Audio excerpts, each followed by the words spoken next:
Come on.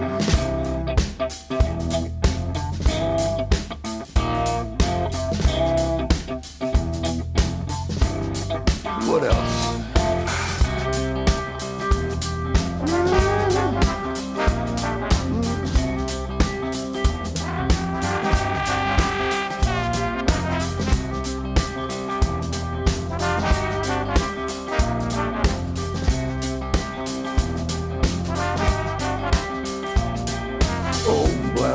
Stood on the way. Oh, blind Barnabas stood on the way.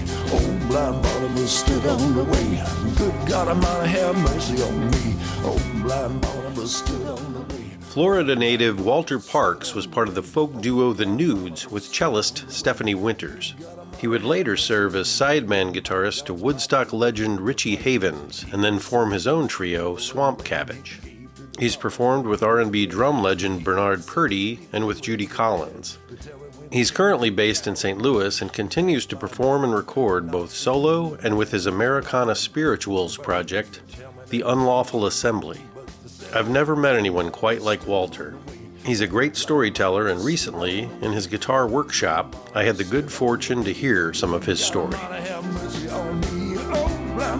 Stood on the way. Oh, blind Barnabas stood on the way. Oh, blind Barnabas stood on the way. Good God Almighty, have mercy on me. When Barnabas heard that the Lord was nigh, he fell to his knees and began to cry. Said the blind old man from Galilee.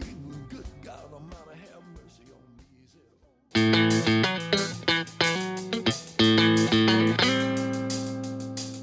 me. You're listening to Frets with DJ Fey. No lessons, no technique info. I just talk to people who play guitar. Stay tuned.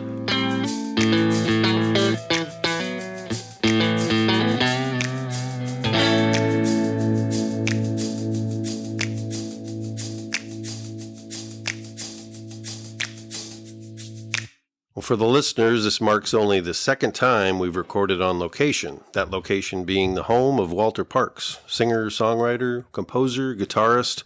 I'm sure I'm leaving out a lot of talents that can be attributed to him.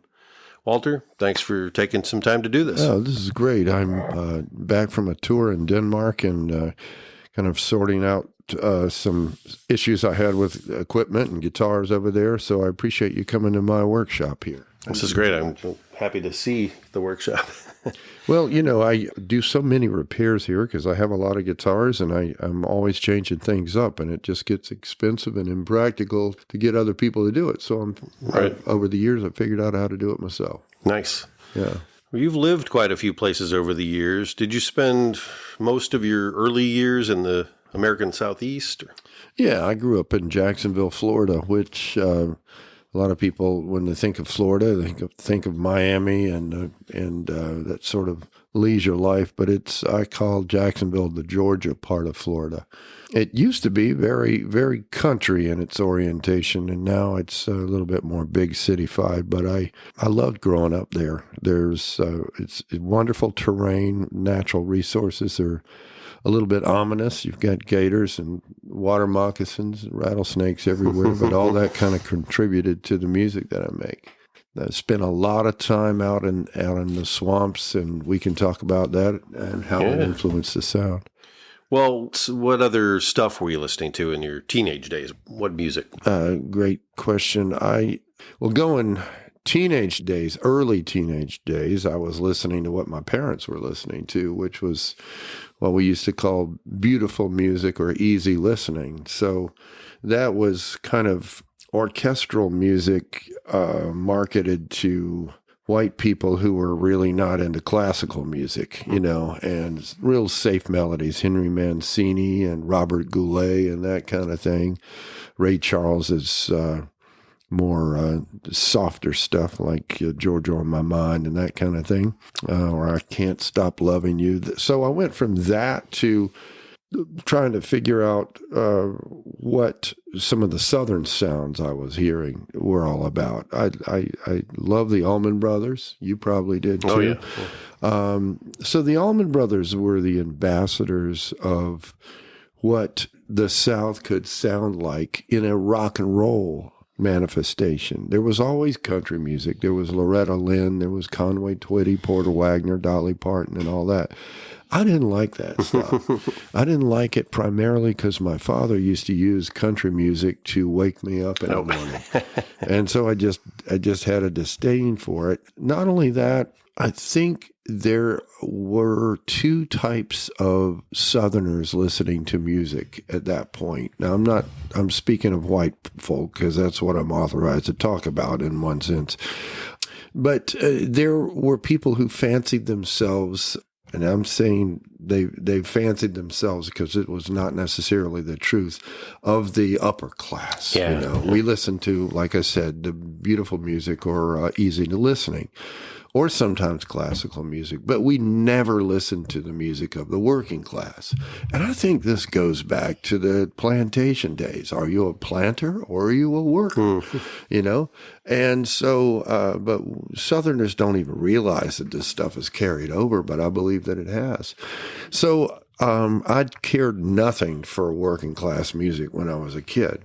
Anything that involved fiddles or banjos or that sort of thing, I didn't want to have anything to do with. Now, I love it now at this point in my life. And I've learned to play it, and I've realized that it's more akin to my own genetics and my roots than the stuff that I thought was really me. So the Allman Brothers were the rock and roll portal to Southern music, which gave way to, Leonard Skinner and 38 Special and that kind of thing, Wet Willie, and bands that I really liked because of the rock and roll mix. Yeah. I'm guessing you witnessed a lot of racial injustice and mistreatment of black people when you were living in the South. How did that, it must have affected you, and how did it affect you and the music you began to perform and create? Well, the racism, I want to be very, very clear. I'm not going to sit and pulverize the South verbally, and a lot of people like to do that. I'm not saying that you want me to do it, but No. There is this myth that racism was confined to the South. And when I first went to New York and was kind of on the inside of some of the families that I met up there, I had never realized that racism was prevalent up there too. When the doors are closed and you're at the dinner table and people feel that they can speak freely, then out it flies. And I was completely surprised. So to answer your question, it confused me. Racism, when I was growing up, was not necessarily something that somebody sat you down and taught you. It's an understanding, and in my case, being a white man, it was an understanding through people's interactions and reactions to that which black folk were doing. It was an understanding that white folks were superior in their actions, in their thoughts, in their sense of motivation. And of course, it would take a generation and years before you started to realize, this is a primitive simplification of things. And not only that, it's an unjust simplification of the way people are. And this sort of comparison is this concept of one culture being superior to another, in my opinion, is rooted in insecurity. Yeah. But it persists because people need to feel better about themselves. And again, Southern people who fancy themselves of the planter class, they're going to reinforce this concept of superiority in all that they do and all that they teach their young people. And so it just continues on. But it confused me, Dave. Yeah. Racism confused me because the music that I was taking to in the early 70s, late 60s was black-driven music. Here I am, a young white man in Jacksonville, Florida, but Al Green was catching my ear. The Cornelius Brothers were catching my ear. The Stylistics were catching my ear. And then when I got a little deeper into music, I started listening to John Coltrane and Wes Montgomery, all the while being told that these folks are just not that advanced. They're just missing the mark. God bless their souls. They just are never going to be like us. And so I was confused by that. And of course, it wasn't until the Allman Brothers came along. And I mean, a lot of people might think that this is really just idiotic, that it would take a band like the Allman Brothers for a young white guy like me to realize that, hey, it's okay to hang out with black folk and look at the wonderful things that can happen. Because the Allman Brothers had J-Mo as a drummer, a black man. Right. And it was a model for me. It opened your world. It opened your world to the possibilities that there could be harmony between races. So it was confusing to me, and I had to sort all that out, as life went on and as I moved around the globe.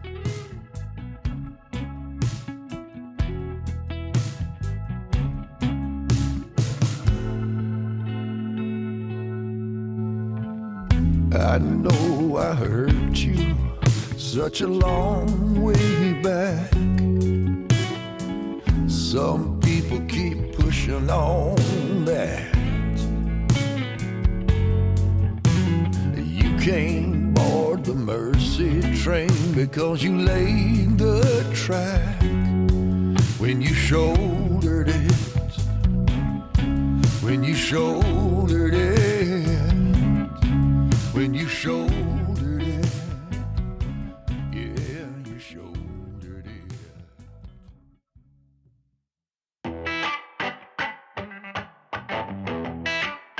Looking to buy a guitar, an amp, pedals? Find great deals on all of these as well as audio and recording gear at reverb.com. You can also sell your gear through Reverb.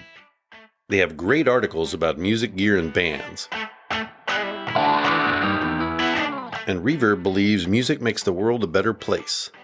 That's why they created Reverb Gives, that provides youth music education programs all over the world with the instruments they need to make music. Link to Reverb through Frets with DJ Fey in the show notes for this episode. Well, along the way, your parents successfully talked you into attending business school in Georgia for a while. Yeah. Bit of a detour from... Well, I've always liked earning money. I think capitalism makes sense to me. If you're industrious and you work hard and you use all the resources that are available to you, you can prosper. I don't have a problem with that. And I think my parents saw me as an industrious young person. If I wanted a new bass guitar, for instance, they would say, well, Walt, go out and get a job, mow lawns, paint houses or whatever. And I would do it, and I would save up money. And it was in its own microcosm, the microcosm of Walter Parks' lawn service. Capitalism was working for me.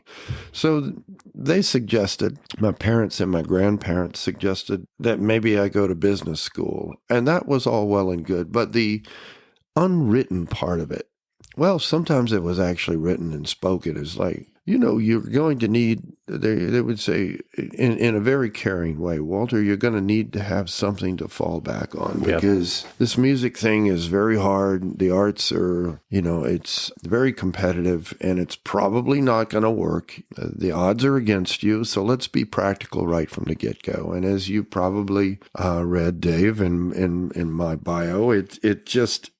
maybe I didn't put this in there, but it's my opinion, from the get-go, if you plan for your demise, then the demise is going to pretty much happen. Right. So that was my backup plan, that I set my music aside for 3 years so that I could work on it. You worked on my backup plan, put my music aside, and it was the death blow of this plan B, because music was bound to come out of me. Music was bound to be manifested. It couldn't be stopped. And I let my parents down quite a bit, I think, when I just announced that I was going to quit school and form a band and get on with my plans. And of all my friends, including a man who would develop into being a very, very successful advertising executive here in St. Louis, Tom Townsend, of all my friends, my immediate friends, and the kids who were in the groups when I was young, I was the one who stuck with music as a professional career through thick and thin. And, I'm proud of that, but I'm looking back, I don't want to, I certainly don't want to give the impression that it has been, a piece of cake, so to speak. But anyway, that was my lesson in planning for my demise and going to business school. That said, some of the courses that I took, some of my studies made complete sense to my mind, and I've used them in music, Dave. Yeah, benefited you in one way or another. Business law, for instance, dealing with contracts, accounting. I know how to keep books. I know the concept of keeping books. I don't always use the bottom line as my motivation. Sometimes something just has to be done. And it doesn't have to necessarily make financial sense. Well, when you did start to perform live, was it always with other musicians, or did you start playing solo gigs? Or? No, I've always initially I always felt I needed other musicians as a support. I didn't even understand the concept of playing solo until I started hanging out with a really great musician down in Tallahassee, Florida, named John Kurzweg. I've never really talked about John too much in interviews, but since you ask about playing solo, he inspired me to give it a try.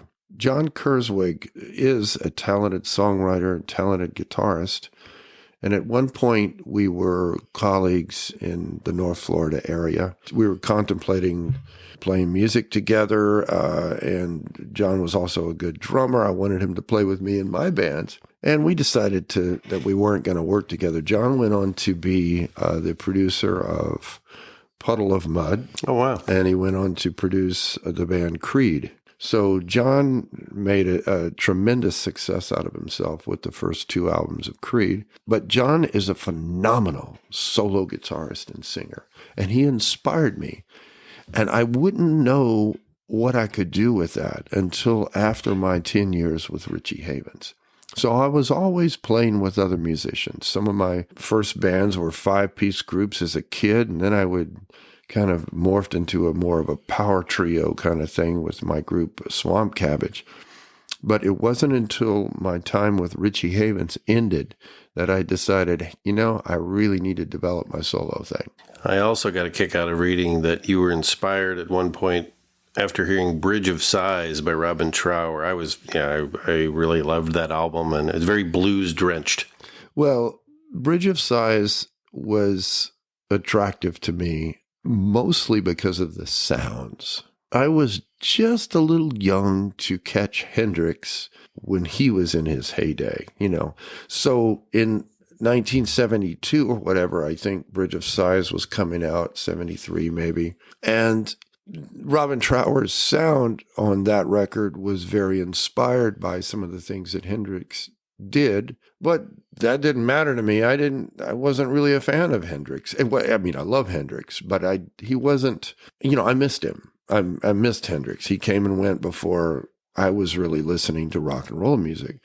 But this guy, Robin Trower, had this amazing sound out of the Strat and the Marshalls. And I loved his combination of occasional percussion on songs like Little Bit of Sympathy from that record. Yeah. And you've got a full conga set going underneath all of that with almost a jazz type drummer in Reg Isidore. I never saw that version of the trio, but if you look at some of those YouTubes, it's just glorious. And the singer was James Stewart, a Scottish fellow, and he inspired me vocally because James was not afraid to use the low end of his range. Mm-hmm. And he, like Paul Rodgers, were these very full-sounding rock and roll singers who didn't spend as much time in the high end of their range as they did the middle and lower range. And it was just a glorious mix. Robin Trower's strength was, of course, in his songwriting, his guitar playing. That sort of goes without saying, but the arrangements and the way they put those songs together.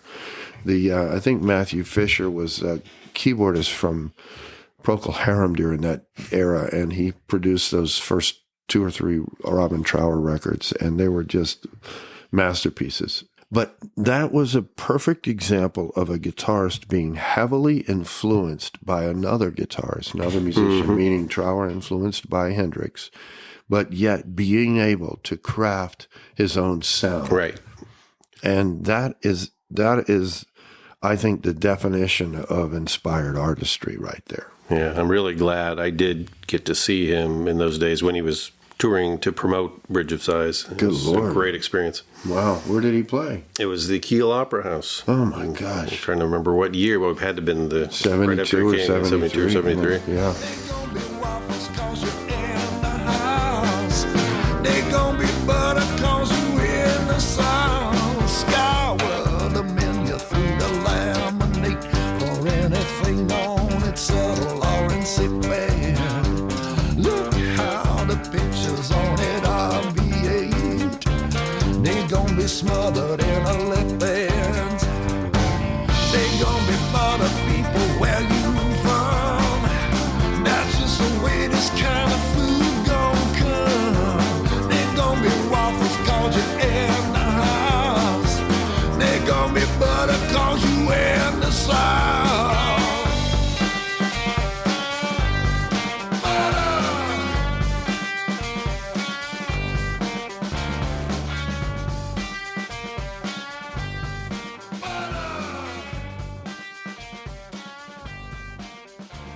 Y'all come to Dixie and be my guest. Just leave it up. Hi, this is Walter Parks. It's an honor to be here on Frets with DJ Fey. Stay tuned. We'll be right back.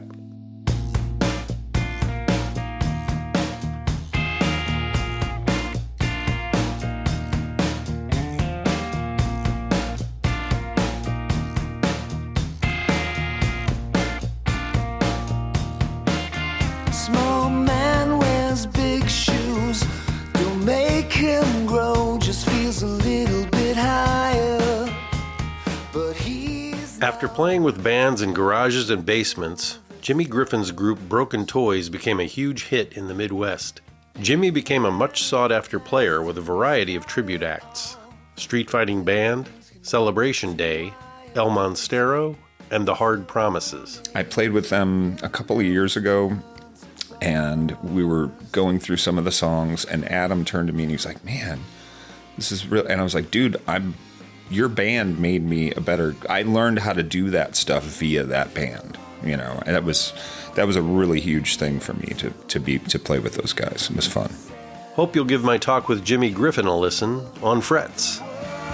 breaking down, breaking down, breaking down. Well, you did a foray into jazz fusion for a while, probably the 1980s.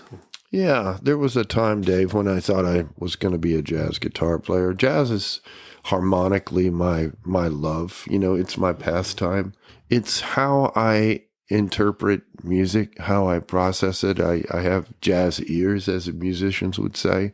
But I realized that I didn't have maybe either it was the discipline or I just don't think I was quite talented enough to really be able to flip over into that free improvisation that's required, that sort of mindless, all the intellect is off and you're just going on instinct. And maybe I didn't put enough time into it. I don't know. But it is, before I leave this planet, I would love to have just a few moments of just that sort of mindless improvisation and mindless flow. But it never happened for me. Every now and then it does if I'm playing real slow on some chord changes. I was capable of understanding jazz harmony, and I studied from a man named Robert Conti, who was a Philadelphia musician, and he had gotten marooned on tour, fell in love with a Florida woman, and just stayed down there. And one of the ways that he was keeping himself afloat was teaching young guys like me the concept of jazz.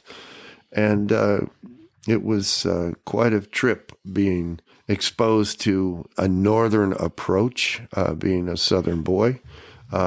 His outlook and paradigm of getting through life made sense to me, and I think it would implant in me a desire to move up north later. But Robert Conti, he's still alive and still a genius of a jazz guitarist. We mentioned the Allman Brothers Band. You got to know Butch Trucks. He even sort of took you under his wing, it sounds like. I did. My first original music band was called Dear John. It was a trio. And one of the managers that I had got me a session at Pegasus Studio in Tallahassee. And that was during a time when the Allman Brothers had broken up after, I want to say Brothers and Sisters. No, it was after Win, Lose, or Draw, that album. And they were kind of in limbo for about 10 years or so.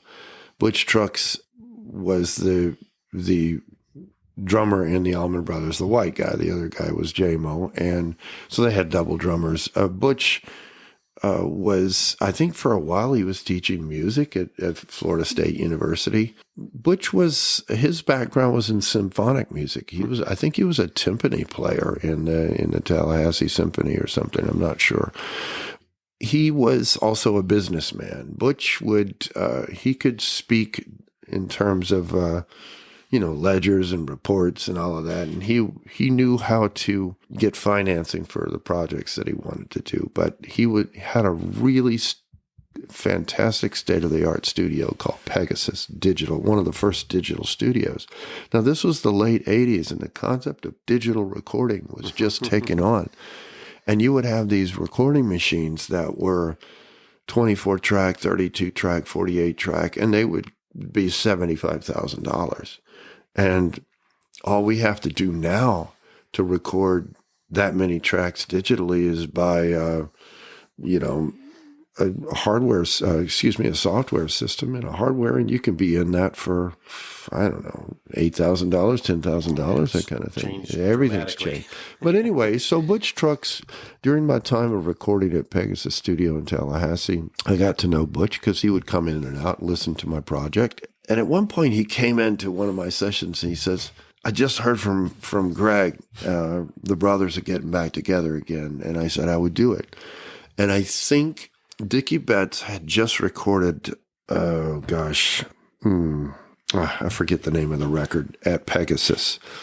And the Allman Brothers were not sure of some of their personnel. The drummer was going to be J-Mo, but they weren't sure of their bass player position. And I just kept gnawing at Butch to let me have an audition with the Allman Brothers on the bass. And at one point, finally he relented and said, sure, let's just do it. And it was to be a special session, and I just assumed that they were going to set up and all the brothers who were in were going to be all together and I would show up. But that wasn't the way it worked. I think Butch just wanted to filter me out, or at least filter me and make sure I was good enough to present to the boys. But it was such a great rehearsal. I didn't end up playing with the Allman Brothers, but my time with Butch and playing, we played many times together, but it was great. I was auditioning on bass and we would be playing along and Butch would say, all right, so let's do Jessica or something, So if you know the song Jessica,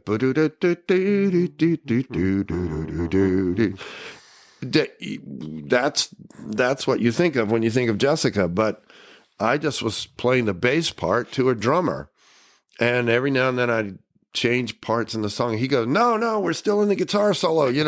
He had a whole thing mapped out in terms of beats and 8-bar sections and all of that. And it was really hard for the blues songs because there weren't any serious chord changes. There would be just like 3 chords that kept repeating, but there might be tempo or slight feel changes. And again, he would yell out, we're in the organ solo, don't change yet, And so it was just impossible. He put me in a situation I couldn't possibly win in. But I'm glad that I got that experience in it. At the very least, it was a good story. Yeah. But I learned a lot, and one of the things I learned is that I'll never do that again. I'll never audition for a band playing for 1/5 of the band. Right. You can't win. You can't put yourself into a situation where you're destined to lose. And that's what I learned from that. I was grateful that I got the quote audition, but It was to no avail. I couldn't, I think Ron Carter couldn't have gotten that gig. Jaco Pastorius wouldn't have gotten that gig, under those circumstances. So that's the lesson. Ain't got long to stay. Ooh, ain't got long to stay.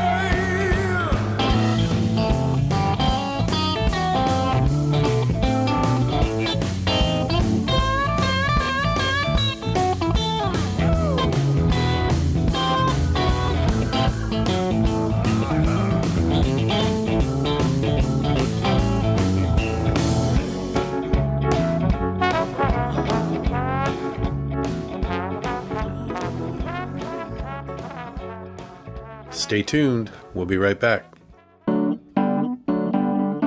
If you're a podcast addict like me, you might have thought about starting your own. I'm having a lot of fun creating and sharing my podcast, Frets with DJ Fey. It seemed daunting at first, and I had no idea how to proceed after recording my first episodes. Then I discovered Buzzsprout. Buzzsprout has helped over 100,000 people, even knuckleheads like me, launch a podcast. The tools they provide make it incredibly easy to get your thing going. They'll also help you get your podcast into all the major podcasting platforms like Apple Podcasts, Amazon Music, Google Podcasts, and more. You get a great-looking website, audio players to drop into other websites, analytics, and tools to promote your podcast. To get a no-risk free trial of Buzzsprout, or to find out about their low-cost monthly plan options, follow the link in today's show notes and let them know that DJ Fey sent you. Learn the ins and outs of podcasting through people who eat, drink, and breathe it. Buzzsprout, the easiest way to start a podcast. Now, back to mine. Well, a place I've always wanted to travel to is Havana, Cuba. You got to visit and spend some time there. I always wanted to go there. I was romanced by Cuba, by the tales of the industriousness of the population.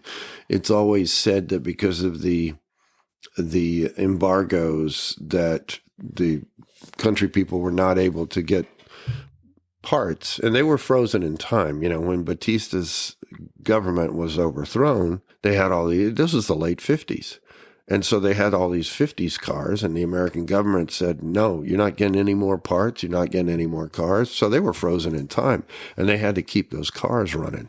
And if you go to Cuba now, there's many still 1950s cars that are still running. I've seen some great photographs of some of those, yeah. And Dave, these guys... So yes, I went to Havana. At that point, it was, you had to take a chartered plane. It was a straight deal, like just going to the airport and buying a ticket. I don't even know. I think we might be back to it being very sanctioned and almost not permitted. But I went during the Obama era where there was a window to where it was easy, but you still had to charter. And it was extremely expensive to fly down there. But what I would see is a car or a bicycle break down, and out of nowhere, some guy would appear and just with his arc welder and just start welding the car right there in the street to get it to, if the suspension had broken or something, they just fix it. They just jack it up and fix it right there in the street, and the traffic just goes around them. And one part of my psyche goes, oh my God, this place is chaos. This is ridiculous. They have no sense of order. On the other hand, they keep stuff moving. They do not fold. And the Cubans don't call it an embargo like we do. They call it a blockade. A blockade. And so the image that you get is there are American ships out in the harbor not letting the other ships come into the harbor. That's the negative intended aspect. And it wasn't until I traveled to France, and I remember having a conversation not too long ago with some French guys about this blockade. We were speaking in French, and so they were speaking extremely candidly with me, and they said, I just never knew this, because we just don't kind of get told this in American public, that the way the blockade works is that the American government they will stop doing business with a company that does business with Cuba, ostensibly. It's not that they just say, we don't want you to sell to Cuba. It's the way that they enforce that is like, okay, if you're going to sell goods to Cuba, we're not going to do business with you. Now, that said, that's not entirely the case, because I remember I can't remember the name of it. There's a water company, and it's I think it starts with a C, but they have it's called, I think, Agua Pura or something like that. It's great water. You can buy it at Publix and any of the grocery stores. You can probably buy it down at Schnucks in St. Louis, but that's available in Cuba, and they sell it here in the U.S. So there's little ways that they can get around that. Like, I think Coca-Cola is available down there, but maybe I'm wrong about that. But anyway, that's an aside. I was magnetized by the industriousness of the Cuban people. I was magnetized by Cuban music as opposed to other types of Latin American music specifically. I loved, what Ry Cooder did with Buena Vista. The Buena Vista Social Club. And I wanted to go where that music came from. And of course, being a Floridian and realizing that Cuba was only 90 miles away, and realizing that there were mountains 90 miles away to the south of Key West, I thought, this is geographically such an odd thing. Florida was considered just hours away from mountains.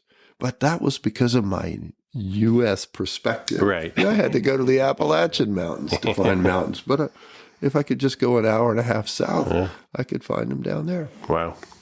Yeah, it's on my list. I don't know if I'll ever make it there, but I'd love to go. Well, I have a very extensive article that you might be able to find in the Huffington Post, but you can definitely find it on. I have a website that kind of chronicles my journals and my travels, and it's called chickenheadknob.com. You can probably find it through my website as well. Well, you mentioned the trip to France, too. It was a Buddhist monastery? Yeah. Well, for 10 years, I traveled around the world really with a cellist, and we were kind of playing mostly folk music. And, as many projects do, they come to an end, and you have to sort yourself out. I was, at a certain point in my life, Dave, I decided I'm going to get off the road. I'm going to move to Nashville and maybe just try my hand as a songwriter and not perform and tour anymore. And I had no desire to hustle and play my own music or to market my own music. I barely had a desire to play music at all. I wanted to sort myself out and just figure out how important was music to me. What was my orientation to music? So a friend recommended that I study from a Buddhist monk who just passed away named Thich Nhat Hanh. He's a Vietnamese monk. Now, Vietnam has a long history with France. France colonized Vietnam during probably the late 40s, certainly the 50s, and into the 60s. And all that led to the Vietnam War and America's involvement with it. But these monks were persecuted. They came to France, and Thich Nhat Hanh had a monastery called Plum Village, and I spent a summer there just studying Buddhism, his form of Buddhism. And I decided after that sort of pilgrimage that music was a very important and necessary part of my life, and I never wanted to doubt that again. I told no one at the monastery that I was a musician. I did not bring a guitar. On the very, very last day, there was this big goodbye ceremony, and it was kind of a moment of show and tell. And at that point, I caved in, and I stood up and sang a song. But for a whole summer, nobody knew I was a guitar player. I barely knew it myself, or a singer. And but it was a necessary lesson for me. I don't ever want to go through that again. But I really enjoyed being in the monastery. It was wonderful. That sounds fascinating. It was actually the best vacation I've ever had in my life. I mean, you have to do chores to sort of pay your way to be there. You have to wake up at 4:30 in the morning, and the simplification that's necessary for you to exist in that environment is something that you carry with for the rest of your life. And I recommend it to anyone, but it's not something that you do expecting anyone to cater to you, because that's not what happens in a monastery.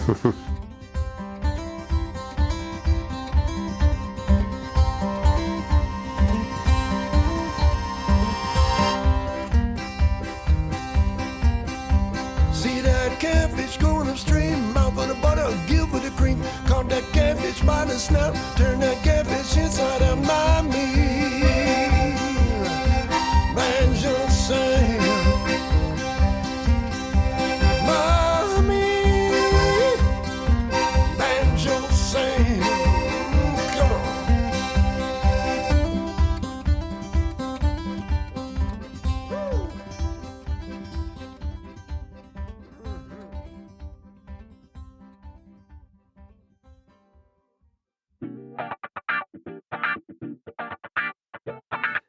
If you have a question or comment for Frets, call it in.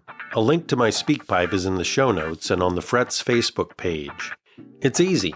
Just click the link, record your message, and hit send. Your voice could be heard on Frets. Well, how did it come about that you were asked to be in the Richie Havens trio? I was living in Nashville for a while, and a person who ran a small record label in New York City offered me a job to sort of organize their label and to take their label to another level. And there's a very talented young musician named Rachel Sage. She had a label that was sort of at that point just directed to marketing her music, and she had seen what I had done with my group, the Nudes, in taking it from just a little group that started from an ad in the Village Voice to traveling essentially all over North America. And she asked me to run her label, and I was living in Nashville. I wasn't very happy there, and I decided to move. And so I became a suit. I became what we call in the music business just somebody who just is the numbers person. And I did that for 2 years. And whereas I loved that artist, I did not like working as a suit and not being part of the creative aspects. It was tearing me up from the inside. And before I left for Nashville, I had recorded with various musicians in New York City, one of which was Dana Kurtz, meaning I recorded and played guitar as a sideman on a studio musician. Dana Kurtz realized that I let Dana know that I was back in New York. I was working for a record label, and she was opening for Richie Havens at the time. So this is an example of how it's who you know. Dana recommended me to the Richie Havens people when Richie needed a guitarist. And if you do a good job on people's records, it doesn't matter if it's in St. Louis, if you're living in Billings, Montana. If you do good work, people remember you, and everybody moves around, and you never know. You never know the legs and the half-life that these things are going to have and where these things are going to take you. So Dana recommended me to Richie Havens. I show up to the audition, and I was very uncontent with my role as a suit in the music business, running a record label. And I thought, this is going to be a fantastic thing. And Richie and I noticed each other right off. He knew me. He knew me because with my group, the Nudes, I used to open for him. He didn't know me by name, but he knew me, and he was very comfortable with me. And I think that helped me to get that job. I mean, I did a good job at the audition. But you know, Dave, I learned something on that very, very first day with Richie Havens about focus and intent and dedication. And that Richie, in the basement of a Jersey City studio, when he was auditioning me, he played Freedom with the same passion and intensity and ferocity that he always played Freedom. Yeah. And if you compare the way he played it at Woodstock in 1969, if those who are listening know about that sort of performance that had the energy of a locomotive, just filled with hot coals, just chugging down the tracks.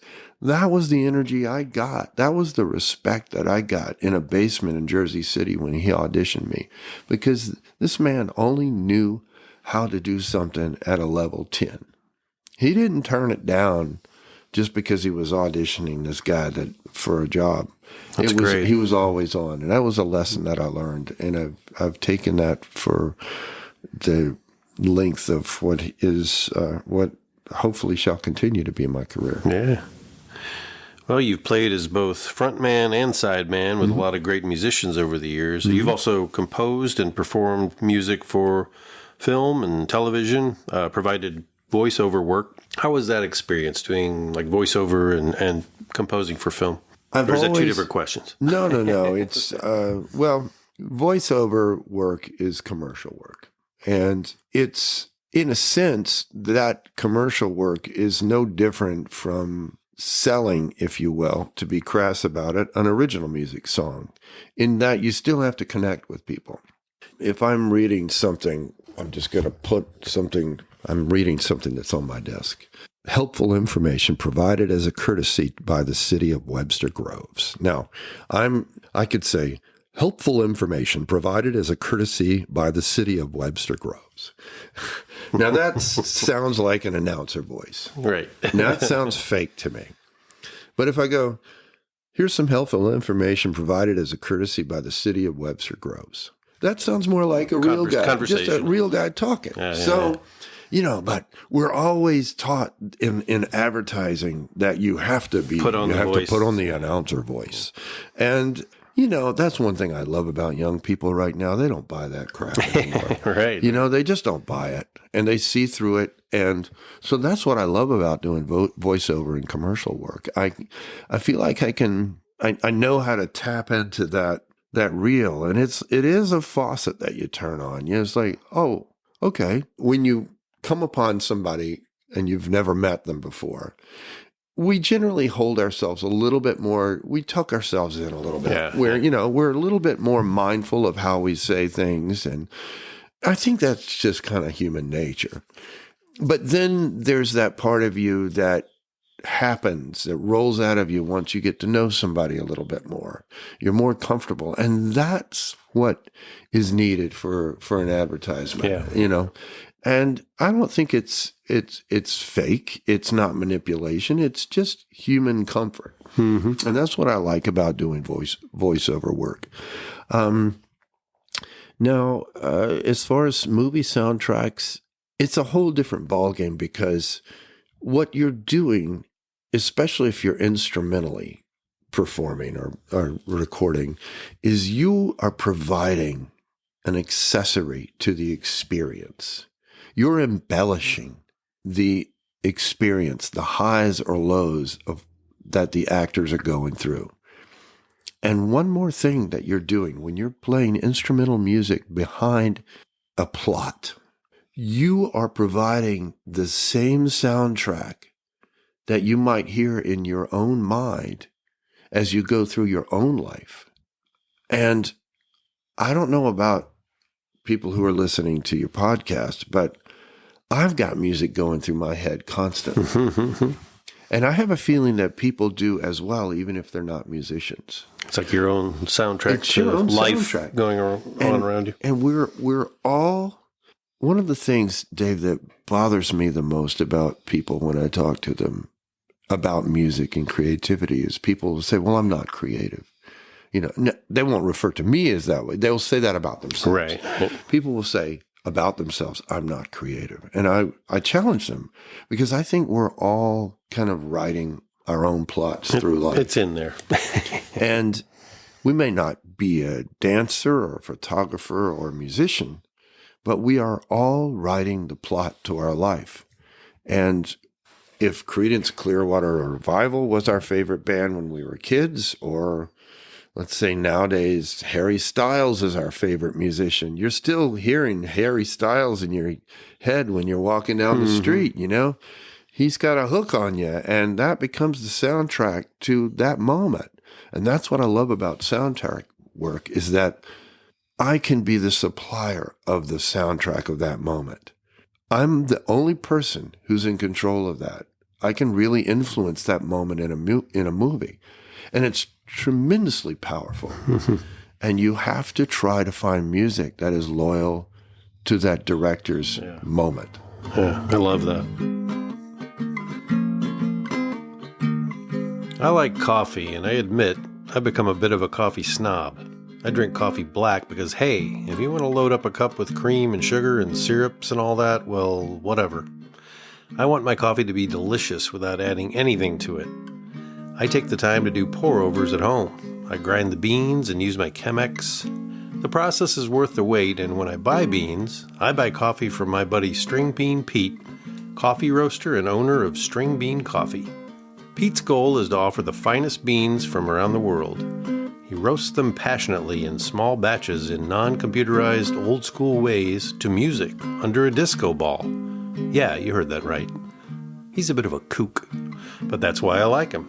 And I really, really, really like String Bean Coffee. Find out more at stringbeancoffee.com.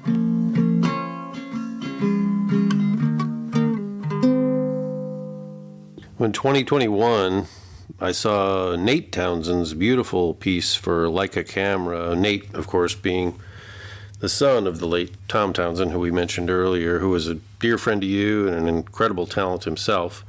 And those of us who knew him, Tom was just a genuinely kind and wonderful soul. In that, you appeared as both actor and voiceover. Mm-hmm. It's just gorgeous. Can you talk a little about that experience? Well, Nate is a master of plain talk, and tapping into what we all want when we consider buying a product or consider having a thing in our life.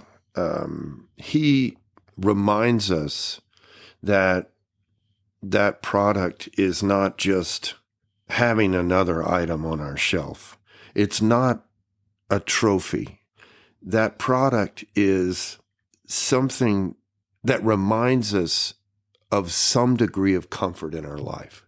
It can be very basic. It can be very primitive. But that product, unlike a trophy on the shelf, comes into our life because Nate reminds us that that product helps us, that product reminds us of our basic needs and our basic comforts. And basically, Nate Townsend is a master of bringing it down, bringing the need for a product back down to just the basic realm of love, security, protection, and simple comforts. I mean, at the end of the day, don't we all just want our life to be simplified? Yes. I mean, and I think that's what Nate's in touch with. And that's why his commercials really resonate with me. He gets to the core of it like, I'm not here to complicate you folks. I'm here to help you simplify. Mm-hmm. And Nate makes no bones about it. He's not trying to sell us on something that we put on a shelf and look at as a trophy. It's not about acquiring things. It's about returning to the simple basics. Yeah. Well, you're about to go out on the road to play some solo shows in over a dozen cities, one of those being right here in Webster Groves, where I've lived for about 10 years now, and where you're also a current resident. And I'll absolutely be at your show on the 17th. Wonderful. Well, I'm going to take a solo tour that starts here in Webster. I'm going to go all the way down to Winter Haven, Florida, I think, passing through my hometown of Jacksonville, Florida. And I'll be working my way up to Asbury Park in New Jersey. I'll play up in Boston, or actually Somerville. I'll play in New York City, Jersey City, and I think down in Fredericksburg, Virginia, right outside of Savannah, Georgia. I'm also going to pop in for two other things here in the St. Louis area. I'm playing I'll be on tour in the South, and I'm flying back up to play at the Sheldon. Oh, I love the Sheldon. For the music, Pianists for People benefit. Yeah. I'm going to do a couple of numbers for that. Yeah. And then to cap it off, I'll be at Kirk Rock as a headliner in Kirkwood coming up. Great. And so I've got a lot of miles I'm going to be turning. I love the Sheldon, too, so I'll catch that show as well. Yeah. Well, Walter, I can't thank you enough taking the time on this rainy Sunday to talk with me, and it's been great. Thank you. And I want to say one more thing about St. Louis, if I could. my good friend Tom Townsend and I, Tom was an ad executive of Rogers and Townsend. He started it with Tim Rogers. And we had this plan that we were working on for years for us to form a local group here in St. Louis. They didn't happen as we planned, but I came on and came here, and I'm in St. Louis, and I'm enjoying so much being in this town. I feel like word's just starting to get around about what I do, and I'm also starting to explore some of the cool venues. And I miss Tom greatly, but I'm also taking Tom's influence. Tom was a piano player, and as a guitar player, to have the influence of a piano so much as I did, because of Tom, it has changed my guitar playing technique. I don't listen to other guitar players too much, but because of Tom's influence, early influence on me, I've learned to interpret the piano through my instrument, the guitar, and also the organ. I love old church organ players, those Hammond B3s. I love the spirituals played on pianos. All of that is the backbone of the music that I came to love when I first started listening to music. So St. Louis is a great town to kind of put all that together for me, and I'm really looking forward to playing as much as possible in this area. Great. Well, we're glad to have you here. Thank you. Thanks, Walter.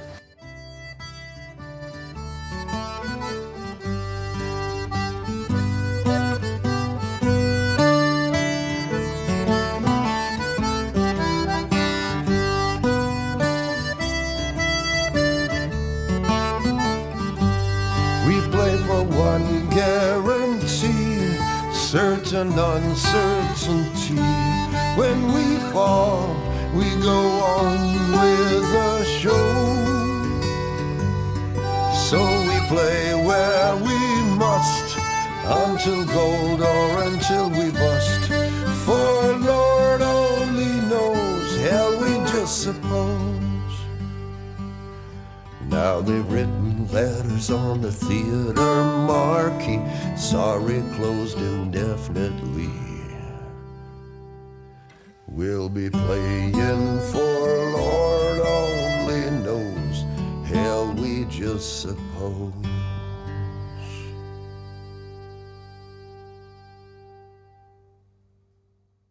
This episode is dedicated to the family and the memory of Tom Townsend.